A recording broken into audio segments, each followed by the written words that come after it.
bersyukur, terima kasih banyak diberikan kesempatan untuk ada di tempat ini dan melayani kami. Dan hari ini saya datang bersama, tidak sendiri, saya datang bersama dengan istri dan anak saya. Bisa katakan teman, biar yang lain tahu. Oke, hari ini temanya adalah live. Mungkin bisa ditampilkan yang slide yang pertama. Dan saya hari ini berikan judul hidup menjadi lebih hidup. Kalau misalnya saya tanya begini, how are you misalnya, apa kabar? Anda jawab apa? Luar biasa, betul ya? Kabarnya bagaimana hari ini? Luar biasa. Nggak ada yang ngomong biasa-biasa aja kan? Tapi saya berdoa benar-benar ketika Anda berkata bahwa luar biasa, itu keluar dari iman Anda. Amin. Bukan karena rutinitas, bukan karena kebiasaan ada yang mengucapkan gimana kabarmu hari ini? Kabar hari ini adalah ya luar biasa, padahal luar biasa lemes gitu ya. Saya berdoa sungguh-sungguh Anda lakukan emang apa kabar Anda hari ini luar biasa, luar biasa. Keluar dari hati bahwa Anda betul-betul mengalami kebaikan Tuhan, mengalami kemurahan Tuhan dalam hidup Anda. Amin. Di Efesus pasal 4 ayat 23 versi The Message katakan begini, a life renew from the inside. Artinya bahwa terjemahan bebas dikatakan kehidupan itu diperbarui dari dalam terlebih dahulu baru keluar. Teman-teman, saudara-saudara di sini, kekristenan kita terkadang tanpa kita sadar itu begini. Semua kita pasti punya handphone, betul ya? Punya smartphone masing-masing. Kalau baterainya habis, Anda apain? Di charge, betul ya? Berapa banyak orang Kristen sebetulnya kondisi Kristen sedang lowbat, tapi Anda nggak sadari. Lampunya udah merah, ketap-ketip gitu. Bahasa Jawa paling enak, ketap-ketip gitu ya. Jadi Anda itu menggunakan handphone Anda lagi di charge. Kau coba kalau di charge itu kan lama banget kan? Karena yang harus Anda lakukan bagaimana? Harusnya kan didiamkan dulu, biarkan terisi dahulu sampai 100% sehingga Anda bisa gunakan maksimal. Tapi kalau Anda gunakan ya bisa-bisa aja sih. Tapi untuk Anda maksimal sebenarnya Anda tuh menggunakan sisa-sisa kekuatan dari kekuatan ibadah daya baterai yang ada. Demikian juga Kristen kita juga kurang lebih juga sama. Kondisi kita sekarang ini seperti apa sih? Apakah seperti baterai smartphone yang sedang ketap-ketip, ya, sedang merah nyala, harusnya dicas tapi Anda paksa terus. Ada pelayanan, ada pelayan di gereja, wih luar biasa, tapi sebetulnya Anda lakukan tanpa passion. By the way, kemarin saya lihat di YouTube tentang khotbah dari Pastor Stephen Furtick. Dia ngomong bagus sekali. Dia berkata gini, your passion will follow your purpose. Bahwa passion, gairahmu itu menentukan tujuanmu ke depan. Kalau Anda berkata begini, passion saya untuk Tuhan, saya percaya cara Anda menyanyi, mungkin Anda melayani departemen praise and worship, ketika Anda melayani Tuhan, ketika Anda memainkan musik, Anda menyanyi, saya percaya Anda lakukan dengan senang hati Anda. Kenapa? Passion Anda buat Tuhan, tujuan Anda adalah menyenangkan Dia. Amin. Anda mungkin sebagai usher, sebagai doorkeeper, saya percaya begini, kalau Anda di depan gini, passion saya hari ini adalah Tuhan, maka saya percaya tujuan Anda adalah menyenangkan hati Tuhan. Maka siapapun yang hadir, sekalipun Anda sedang mengalami situasi yang paling gak enak sekalipun, Anda tetap berkata, welcome to my church. Wis, senang bertemu, thank you for coming, terima kasih Anda sudah datang. Amin. Kalau passion Anda buat Tuhan, saya percaya Anda akan lakukan yang terbaik buat Tuhan. Dan hari ini tema saya adalah hidup menjadi lebih hidup. Loh, cepat sekali. Nah, hidupan dari dalam terlebih dahulu. Nah, sebelum Tuhan bekerja mulai hidupmu, Dia akan bekerja di dalam hidupmu terlebih dahulu.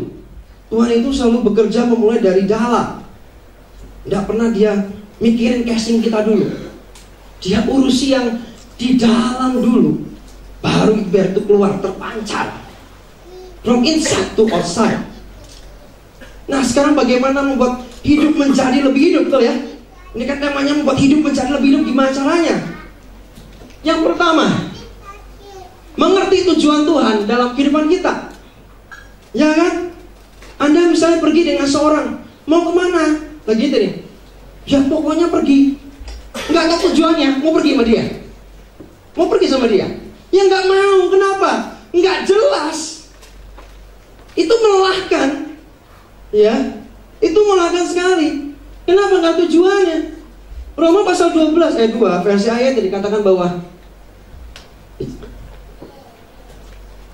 janganlah menjadi sama dengan dunia ini, tetapi berubahlah oleh pembaruan akal budimu sehingga kamu dapat membedakan apa yang menjadi kehendak Allah, apa yang baik, yang berkenan pada Allah, dan yang sempurna.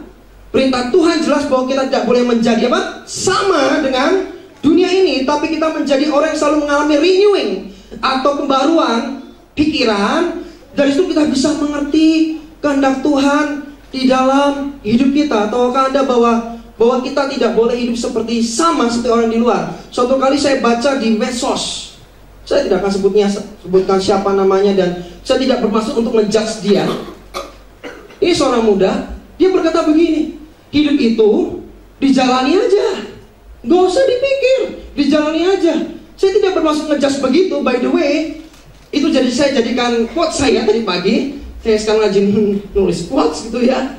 Saya mau berkata gini, saya mau tanya pada Anda, speaker ini diciptakan ada tujuannya nggak? Ada kan? Ya, mimbar ini dibuat ada tujuannya nggak? Ada. Berarti sesungguhnya segala sesuatu yang ada di dunia ini diciptakan ada tujuannya. Amin. Berarti hidupmu juga ada tujuannya dong. Amin. Berarti hidupmu juga ada tujuannya. Kenapa hidupmu tidak menjadi lebih hidup? Karena kamu gak ngerti aku ini mau kemana. Tujuan Tuhan kenapa aku ada dalam dunia ini, kau gak tahu aku ini mau kemana, mau ngapain. Saya mengerti kehendak Tuhan dalam hidup saya tahun 2002 ketika saya bertobat pertama kali. Itu yang membuat hidup saya berubah. Sejak awal ketika saya masuk kuliah umur 18 tahun, saya mengerti ke depan saya akan jadi apa. Tuhan punya tujuan dalam hidup saya, dan sekarang saya melihat bahwa Tuhan sedang menggenapi apa yang Dia rencanakan hidup saya. Kenapa saya selalu excited? Kenapa saya punya passion? Karena saya tahu tujuan Tuhan dalam hidup saya apa. Anda hanya sekedar hidup karena mungkin kan nggak ngerti kenapa ya aku ada di dunia ini. Apa Tuhan iseng-iseng nyiptain saya ya? Tuhan gak boleh iseng nyiptain Anda. Amin. Oh, speaker aja diciptakan ada tujuannya kok. Kamera diciptakan ada tujuannya kok. Kursi yang Anda duduki itu diciptakan juga ada tujuannya kok. Apalagi hidupmu. Kalau kita nggak ngerti tujuan Tuhan hidup kita, garing, bahasa saya enak, garing. Karena nggak ngerti. Mungkin yang bertanya, gimana caranya aku ngerti tujuan Tuhan hidupku? Simple. Kalau Anda terus kontak, bangun hubungan dengan Tuhan, terus menerus bangun setiap hari. Saya percaya Anda bangun melalui kehidupan firman Tuhan yang baik. Saya percaya lama-lama Anda tahu tujuan Tuhan dalam hidupmu itu apa. Amin. Banyak kan mungkin begini, aku gak ngerti, Tuhan gak pernah bicara sama saya. Stop, jangan ngomong begitu. Kalau Bible-mu, Alkitabmu ditutup terus. Kapan dia bicara sama kamu kalau ditutup terus? Amin. Bukan kalau Alkitabmu tuh itu perkataan Tuhan semuanya. Kalau Anda tutup, gimana dia mau ngomong? Amin. Amin. Saya belum ada mudeng ini. Kita nggak boleh sama seperti orang di luar yang gak punya tujuan. Ya, pernah nggak sih? Pak Ibu, saya pernah baca buku satu, bagus, Dating Your Destiny. Dia berkata gini, buku itu, sebagian orang Kristen hidupnya yang muter-muter, nggak nyampe tujuan. Nah, karena kan ngerti hidupnya sekedar jalani aja. Anda mau punya kehidupannya begitu? Kalau saya nggak mau. Kenapa? Hidup saya cuma sekali. Ya, katanya kucing itu punya nyawa 9 katanya. Mau kenyataannya ditabrak ya mati ya selesai sih, gitu ya. Tapi by the way kita nih cuma punya nyawa 1. Hidupmu cuma sekali di dunia ini. Masalahnya hidupmu ini bawa manfaat bagi orang banyak atau enggak? Jadi berkat bagi banyak orang buat apa enggak? Amin. Saya berdoa Anda ngerti bahwa Anda hidup cuma sekali, Anda gunakan jadi berkat buat orang banyak, jadi saksi Kristus dimanapun kamu berada. Di pekerjaanmu, di kuliahmu, maupun apapun lah yang kamu kerjakan, jadilah saksi Kristus. Gimana caranya? Jadilah teladan, jadilah contoh. Melalui apa? Simple. Perkataanmu, kata Timotius, kesucianmu, perbuatanmu, kebaikanmu, kemurahanmu, kesalehanmu, kesetiaanmu. biar itu boleh jadi contoh buat yang lain. Amin. Saya berharap Anda mulai panas nih, ya. Ini poster saya, hidup akan menjadi lebih hidup. Oh, ini ketutup ya. Ketika kamu tahu tujuan Tuhan dalam hidupmu, ya, hidup akan menjadi hidup ketika kamu tahu tujuan Tuhan dalam hidupmu. Pertanyaannya, coba Anda renungkan, Anda sekarang dalam kondisi apa hari-hari ini? Lobet kah? Ketap-ketip.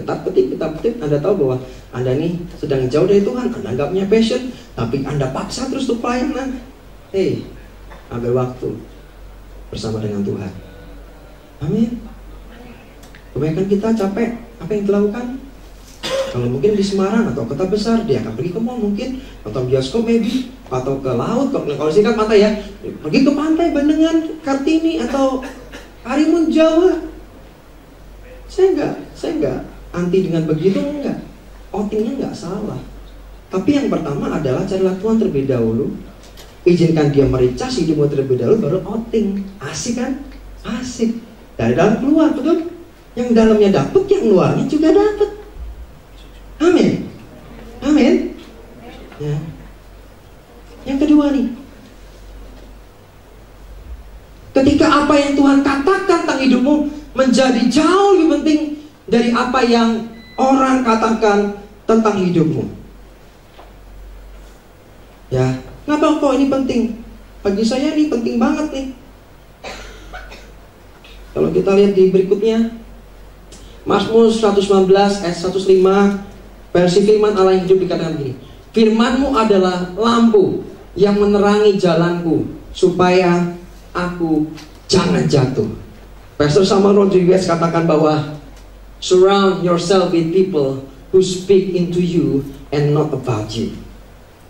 Hari ini saya mau ngomong bahwa dikatakan, biarlah di sekeliling kita temukan bahwa ada orang-orang yang berbicara dengan kita, bukan gosipin. Itu kalau dilanjut and not about you, itu maksudnya gosipin gitu ya. Jadi ngomongin tentang kamu sini. Orang Kristen tuh kadang, aku mau sharing, gitu, bahasanya paling rohani itu kan, aku mau sharing. Rohani ya. Terakhir ngapain? Rasani. Ya kan? Saya mau sharing. Sharing apa? Si itu tuh begini. Weh, itu bukan sharing, lu lagi jelek-jelekin orang. Ya, itu sih bukan sharing. Itu lagi jelek-jelekin. Ya. Yang benar bagaimana? Carilah orang yang memang orang yang sedang berbicara dengan kamu.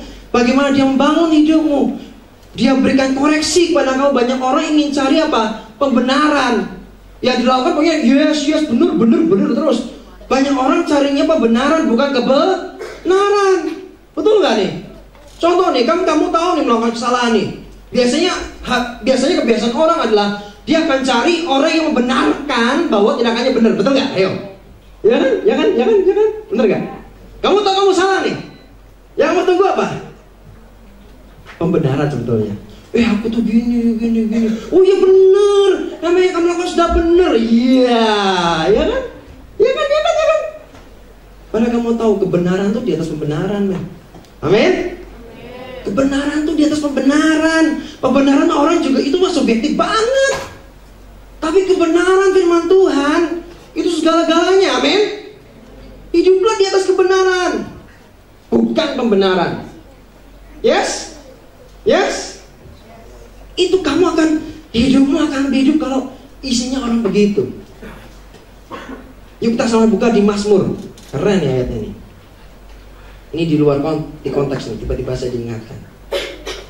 Mazmur pasal yang pertama. Ayat yang pertama. Nah, keren nih ayat. Ayat favorit. Yang sudah katakan amin. Dikatakan gini, berbahagialah orang yang tidak berjalan menurut nasihat orang fasik, yang tidak berdiri di jalan orang berdosa, dan yang tidak duduk dalam kumpulan pencemooh. Perhatikan baik-baik, ada kata berjalan di sana. Ada kata berdiri di sana. Ada kata duduk di sana. Coba perhatikan baik-baik. Saya mau tanya. Sekarang nih posisi Anda masing-masing. Coba nggak usah sebutin ya, jangan ya. Nanti soalnya, wah kamu nganggap aku teman ya, kurang ajar ya. Jangan gitu. Di hati masing-masing. Coba dalam hati masing-masing, di pikiran masing-masing. Sekarang sebutkan nama 5 orang terdekat Anda.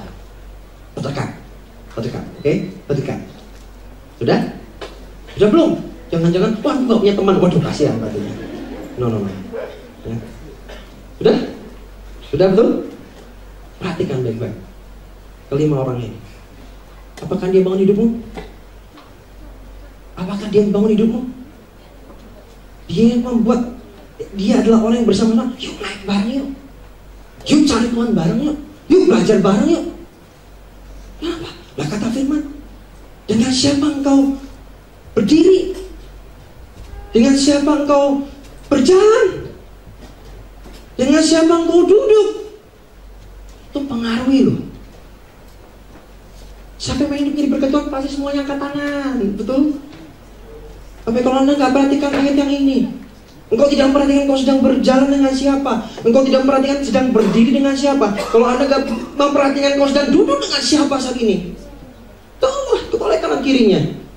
Ini adalah orang yang membuatmu naik, membangun kamu, atau justru membuatmu tambah turun. Hidupmu tambah turun apa tambah naik? Coba dengan baik-baik. Kenapa? Karena itu pengaruhi.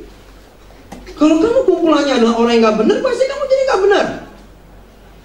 Saya bersyukur kalau saya disuruh 5 orang ini, saya tahu namanya ini. Dan melalui orang-orang ini, teman-teman ini, kami sama-sama naik dengan Tuhan. Bareng-bareng. Ada kalanya kami duduk bersama di seminar, di workshop, kami duduk bersama kayak belajar sama-sama. Serius. Coba, ada saatnya kami juga pelayanan bareng. Asik ya? Asik. Itu yang buat saya bertumbuh tuh di situ. Saya punya teman-teman yang membuat hidup saya tambah naik dan tidak turun. Coba cek. Karena gini firman Tuhan katakan, pergaulan yang buruk merusak kebiasaan yang baik. Amin. Saya ingatkan berarti, come on, cek teman-temanmu tuh, apakah temanku ini membuat hidupku naik? Apakah pacarku? Kalau mungkin sudah punya pacar. Apakah pacarku membawaku tambah dekat sama Tuhan, atau pacarku justru membuatku jauh dari Tuhan? Ya kan? Sesungguhnya pacarmu itu membuatmu tambah dekat atau membuatmu tambah jauh? Kalau membuatmu tambah jauh sudah jelas, aku sudah berdoa dari Tuhan. Masa begitu? Saya percaya bahwa kalau ini benar dari Tuhan, harusnya pacarmu ini membuatmu tambah dekat sama dia. Amin. Mungkin beberapa, ketok-ketok aku hari ini, nyesel kenapa gue datang gitu ya. Apa-apa, ini baik. Jangan cari kebenaran, tapi carilah kebenaran. Amin. Asik ya.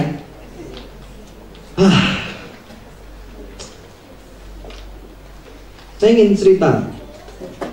Ada contohnya, contoh bagus. Ya. Kenapa harus ada keliling oleh orang seperti ini? Saya bertobat tahun 2002. Saya mulai melayani Tuhan tahun 2003. Dan sampai sekarang saya melayani Tuhan. Ya.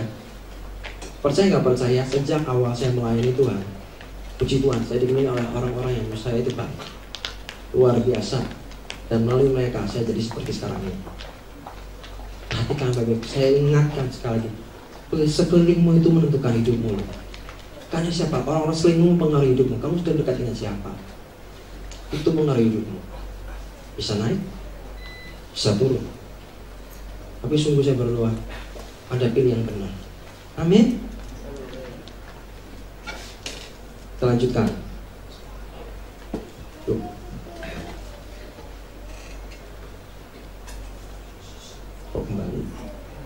Kembali. Nah, hidup akan menjadi lebih hidup ketika kita tahu identitas kita di dalam Kristus. Kok bisa ya? Oh ya dong. Kalau kamu tahu siapa diri kamu. Banyak orang tuh, banyak anak muda, sorry saya mau ngomong. Kamu turun aja dari kejauhan.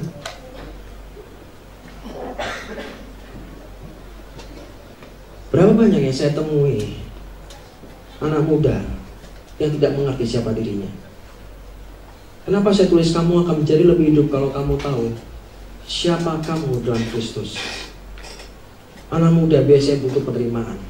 Saya tahu kebutuhan manusia, salah satunya yang terpenting adalah acceptance, penerimaan. Butuh diterima, butuh diakui. Anak muda, kalau kamu tidak pulih di bagian yang ini, saya sering kali melihat begitu banyak orang jatuh ke dalam berbagai macam dosa pada akhirnya. Untuk diterima satu kelompok misalnya, merokok nih, ya, Anda tahu, oh ini keliru, ya, tapi karena Anda punya kebutuhan diterima, Anda nggak tahu siapa Anda. Anda datang dan hanya sekedar untuk terima, pada akhirnya Anda ngerokok. Itu lagi minum. Kamu pengen diterima kan? Kamu ingin terima kan? Kamu datang, ikut-ikutan minum. Sebenarnya butuhnya apa sih? Penerimaan bukan? Kenapa kok butuh diterima? Seandainya kalau kamu tahu identitas dalam Kristus Yesus Tuhan, bukankah kita adalah anak-anak Allah, amin? Yang diberikan otoritas sebagai anak-anak Allah, kata firman Tuhan. Banyak orang yang merendahkan bahwa, oh anak cuma jadi anak Tuhan. Woi, jadi anak Tuhan tuh otoritas luar biasa tahu. Jangan dibilang, oh cuma jadi anak Tuhan. Saya tuh makanya bingung. Terkadang ada orang minta tolong, Bert minta tolong, Pak minta tolong rumah saya didoakan. Kenapa? Ada setannya. Lah emang nggak, ibu nggak bisa mendoakan sendiri. Oh jangan, biar bapak aja. Ibu anak Tuhan kan? Iya anak Tuhan. Lah iya, Tuhannya sama kan? Sama. Lah terus, ya itu. Banyak orang nggak ngerti identitasnya dalam Tuhan, nggak tahu. Coba kamu tahu, kamu biji matanya Tuhan. Ya. Kamu berharga di matanya. Bukankah Tuhan yang besar itu menyertai kamu? Amin. Dia Allah Immanuel, Dia yang menyertaimu. Dia Allah yang tidak pernah meninggalkanmu. Dia Allah yang tidak pernah melupakanmu. Dia Allah yang tidak pernah meninggalkanmu. Dan Dia tidak pernah membiarkan kau sendirian. Amin. Bahkan seperti rambut yang jatuh, Dia hitung dan Dia tahu ada berapa. Apa kurang powerful ya itu ayat ya? Sampai kamu masih meragukan Tuhan dalam hidupmu, masih butuh penerimaan orang dan begitu. Kalau saya mau begini, contoh beberapa waktu lalu, ini pacarku kok apa? Mosok ngajak aku untuk seks. Terus aku gimana kok? Katanya kalau kamu sayang sama aku ya, ayo dong lakukan dong. Saya ngomong, udah langsung putus. Kenapa? Nggak ada tadi ngaling-ngaling. Kenapa? Karena kamu wanita. Saya bilang, lawong ini belum jadi apa-apa, sudah minta. Saya bilang, hei virginity-mu, keperawananmu itu diberikan buat suamimu lah. Dia siapa? Dia pacarmu, tapi bukan suamimu kan? Hah? Saya ngomong, putus. Kenapa kok? Hei, dia gak hormatin kamu. Keras. Dia gak hormatin kamu. Belum apa-apa dia udah injak kamu. Percayalah kalau kamu kasih sekali, kamu akan diinjak sama dia beneran. Dan lihat kamu akan ditinggalkan. Dan pada akhirnya pun bisa ditinggalin. Dia nurut sih, putus, akhirnya selamat. Tapi juga ada yang gak selamat, banyak. Sudah dibilangin jangan nekat. Sampai sekarang belum bisa bangkit. Kamu harus tahu bahwa hidupmu dalam Kristus Yesus seperti apa sih. Identitimu dalam Tuhan bagaimana sih. Amin. Kamu kalau ngerti ya, tujuan Tuhan dalam hidupmu seperti apa. Saya percaya bahwa tidak ada orang di antara kita yang sembarangan hidupnya. Saya nggak percaya. Saya nggak percaya ada orang hidupnya sembarangan. Mesti ngerti. Oh, saya tahu kok tujuan Tuhan dalam hidup saya seperti ini. Jadi saya nggak mau merusakkan hidup saya buat ini. Aduh ini basi banget, ini biasa banget. Kamu tahu, kemarin saya sebut korban tadi di tempat saya tentang distraction. Bagaimana iblis memberikan distraction? Bisa ada 3. Dia berikan padamu ketakutan, intimidasi, Karena ketakutan buat kamu menjadi lemah. Ketakutan akan membuat kamu tidak bisa berbuat apa-apa. Itu biasanya yang diberikan sama iblis ke kamu kan, itu kan. Takut, mau begini, takut, mau begitu, takut, mau berusahanya, takut. Ngapa-ngapain takut. Yang kedua apa? Menghabiskan energi begitu banyak untuk sesuatu pergaulan yang keliru. Come on. Saya berdoa ada kebangkitan besar di tempat di kota ini, amin. Kalau kita bisa menyingkirkan segala distraksi yang ada, saya percaya ada kebangkitan yang besar di tempat ini. Distraksi berikutnya adalah minder. Cara gimana? Kamu itu bisa apa? Aduh, kamu itu emang gak bisa berbuat apa-apa. Aduh, gak mungkin. Kalau kamu tuh gak mungkin. Tapi semua kalau kamu ngerti, makanya firman Tuhan katakan kebenaran yang kamu ketahui akan memerdekakan. Berarti kebenaran yang kamu tahu. Kalau nggak tahu, berarti belum dimerdekakan, betul? Makanya firman Tuhan, kalau kita nggak baca teliti gitu ya, nggak ngerti. Kebenaran yang kamu tahu akan memerdekakan. Berarti kalau kebenaran yang nggak tahu ya belum memerdekakan. Sampai kamu ngerti betul bahwa all things are possible with God, bahwa segala sesuatu adalah mungkin bagi Tuhan. Dan itu kamu lihat di depan matamu. Saya sudah banyak mengalami ayat itu. Saya mengalami begitu banyak hal. All things are possible with God.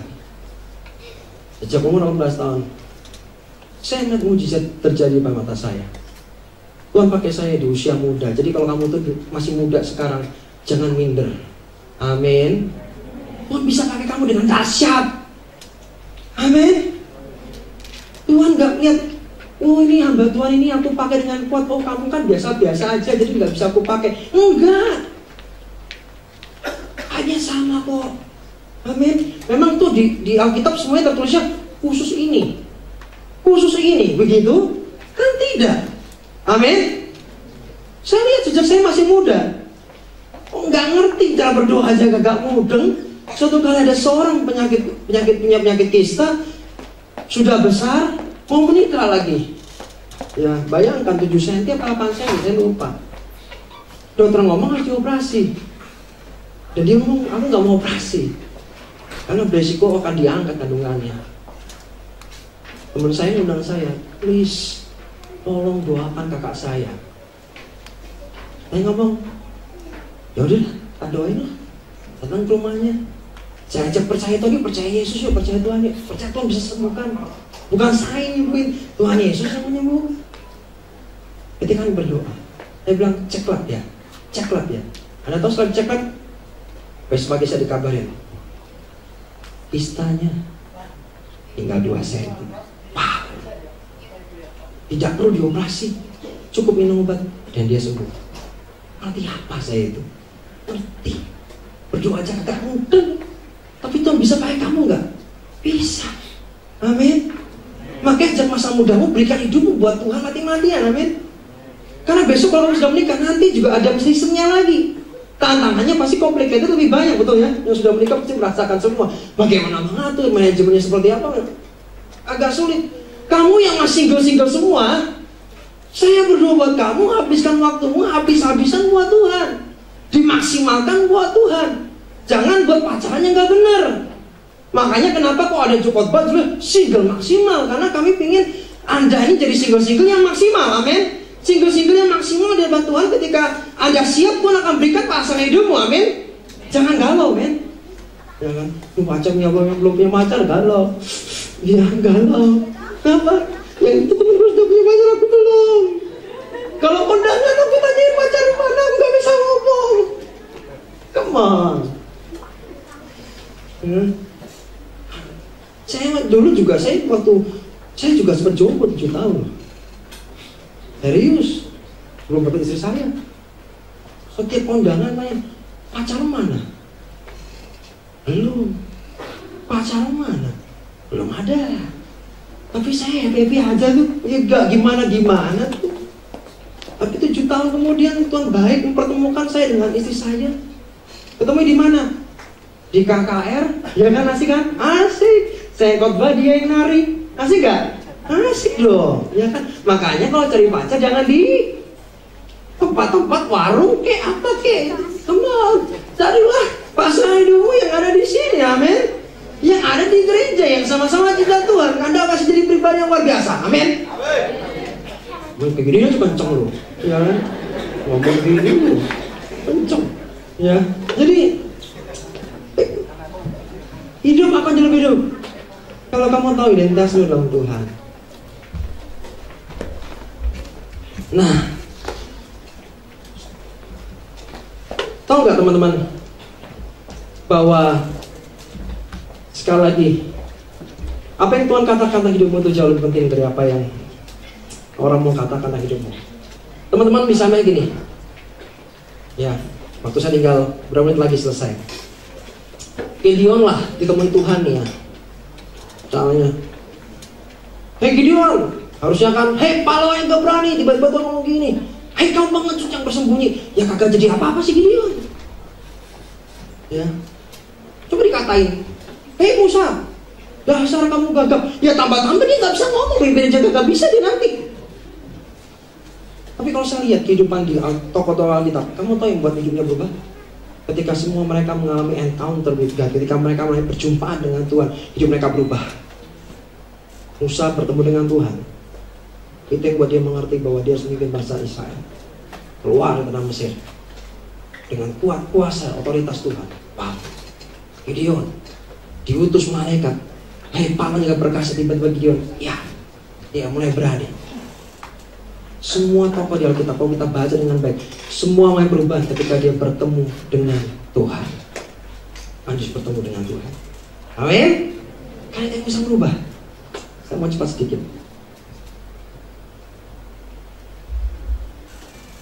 Hidupmu jauh lebih penting dari apa yang orang katakan tentang hidupmu. Katakan yes. Jadi kalau bilang, dasar lu gak bisa apa, dasar mama gak bisa berapa, wes, kamu jangan dengarkan yang begitu, ya. Dengarkan apa kata firman Tuhan buat kamu. Yang ketiga, menjadi pemain dan bukan penonton. Ini asik nih. Saya tadi baru nonton bola, PSIS Semarang lagi main lawan Bayangkara FC. Ya. By the way, saya juga pecinta Real Madrid. Musuhnya Barca sih memang sih. Anda tahu nggak? Terkadang kan nonton bola gitu ya. Penalti, Messi di apa lawan Espanyol kemarin. Penalti, cek. Ya, orang terkadang yang nonton, dasar gua makian keluar semua, betul nggak? Dasar begitu aja gak gol. Saya terkadang lu ngomong begitu, coba lu nendang, coba lu bisa nggak gol. Hei, lu maki-maki orang. Saya mau tanya, Messi biar dia gagal nyetak gol nih, bagaimana di La Liga dia pemain tergaji termahal. Per minggunya bisa beli, mungkin kalau di Indonesia dirupiahkan ya, bisa membeli 5-7 pom bensin. Hitung sendiri loh. Bener ya. Itu gagal itu padahal. Saya mau tanya, yang maki-maki yang nonton dapat apa? Ayo, dapat apa? Hiburan dong, betul nggak? Sama, kalau kita dalam Kristen juga sama. Kalau Anda ini cuma sebagai penonton, ada momen apa? Yeay, sampai kritik, apaan sih itu, mesti nggak benar, mesti begini, lu begini. Lu sedang jadi penonton. Harusnya apa? Kalau begitu ada momen, come on, jadi player, amin. Jadilah seorang pemain. Saya ingat dulu David Beckham itu ya, waktu pemain termahal dunia di Manchester United sebelum dijual ke Real Madrid, dicadangin, duduk begini, itu ya, ini. Kamu pikir dia seneng cadangin? Kalau main sungguhnya mah dicadangin nggak mau. Sama juga dengan kita, bukankah kita we are the move of God? Kita adalah kegerakan itu sendiri, amin. Kalau kamu mau begini, kau berdoa, Tuhan aku minta revival. Saya mau ngomong dengan Anda semua, waktu saya 3 menit by the way. Saya mau coba. Bukankah yang terbaik dari surga sudah diberikan buat setiap kita? Siapa itu namanya? Yesus Kristus Tuhan. Seperti apa yang kita rayakan hari ini adalah kelahiran Yesus. Yesus sudah diberikan buat kita. Saya mau tanya, adakah yang lebih baik dari Yesus? No. Amin. Karena nggak ada yang lebih baik dari Yesus. Berarti kalau kamu ngerti dia ada di dalammu, berarti you are the move of God. Amin. You are the move of God. Kalianlah kegerakan itu sendiri. Kalau kalian mau bergerak, akan terjadi kegerakan. Sebaliknya, kalau Anda cuma diam nonton doang, ya Anda bukan player. Tidak akan pernah terjadi gerakan apa-apa kalau Anda sekedar cuma diam. Kenapa kita unlimited fire? Kami punya value bahwa kita lah kegerakan itu sendiri. Kenapa? Karena kita mau bergerak. Kemarin kita habis UF regional di Tegal, dan hasilnya luar biasa. Tercatat panitia yang ngomong, bukan kami yang ngomong. Panitia yang ngomong. Itu kami gunakan gereja yang terbesar Tegal, dan full house, benar-benar penuh. Isinya anak muda semuanya. Dan malam tutup mereka terbakar dengan api Tuhan. Dan hari ini kemarin kan ngomong gini, sebelumnya tidak ada acara yang seperti ini buat anak muda. Dan datang sekian banyak. Kemarin para senior pastor, karena kami juga bekerja sama dengan BKSG Tegal, nekan lagi kita lagi, ayo kapan ke Tegal lagi? Tolong please, pemimpin muda kami, tolong di-equip, tolong diperlengkapi. Padahal kami sudah mengadakan workshop di sana, mengajarkan tentang creative ministry, youth creative ministry. Dan bagi mereka ini masih belum cukup, kami masih diundang untuk next lagi ke depannya kapan. Bagi kami, we are the move of God. Kitalah kegerakan itu sendiri. Kalau kita berhenti, maka itu akan berhenti. Tapi kalau kita mau bergerak sama-sama, kita mau jadi player, saya percaya something happen. Sesuatu terjadi buat kota ini kalau kita semua sama-sama bergerak, berdoa bareng, dan gerak bersama-sama. Apa yang kita bisa berbuat untuk generasi ini? Amin. Kita tidak pernah dipanggil Tuhan untuk buat monumen, tapi kita dipanggil untuk bawa momen. Yang setuju katakan yes. Tahu monumen? Monumen itu ya kayak Monas gitu, udah selesai tapi Monas bagus juga bagus. Hanya monumen, legend, apa sih? Tapi serius semua, kita nggak bangun monumen, tapi kita buat momen, gerakan. Biar the move of God. Hidup akan menjadi lebih hidup ketika kita jadi pemain dan bukan nonton. Coba sebelah satu sama lain, kita ini pemain dan bukan penonton.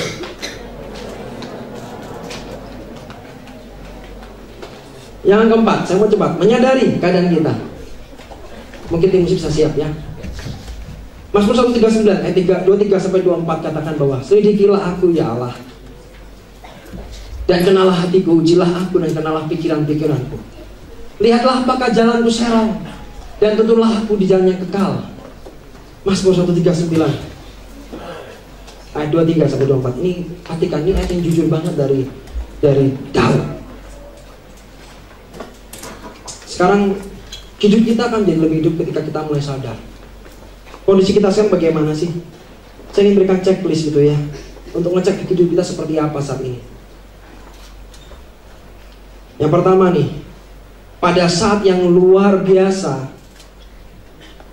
menjadi biasa. Yang kedua, kalau yang bagus sudah menjadi lumayan. Harusnya bagus, wih bagus. Kamu coba ngomong nih, ya lumayan ya. Ketika yang kita bicarakan hanyalah kemenangan di masa lalu. Dulu tuh luar biasa, hebat, ya kan? Sekarang itu. Kalau Anda cuma ngomong yang kemenangan yang dulu, nanti kita lihat kondisimu sekarang bagaimana. Yang keempat, kalau yang tadinya passionate, yang bergairah, sudah menjadi bosan. Yang kelima, kalau yang berbuah, ini yang mengerikan, kalau yang tadi berbuah menjadi tidak berbuah, itu artinya bahwa Anda sedang lelah, empty, dan butuh disegarkan kembali. Jangan tunggu karena kita buruk, segera kenali keadaanmu. Karena dalam kitab Yesaya 40 ayat 31 ada katakan, but those who wait upon God get fresh strength. Orang yang menantikan Tuhan mendapatkan kekuatan yang segar. Amin. hidup Anda akan menjadi lebih hidup ketika belajar menantikan Tuhan dan menerima kekuatan yang Dia berikan. Amin. Ya, mungkin ini bisa jadi perenungan buat kita semua. Mari cek kondisi kita seperti apa.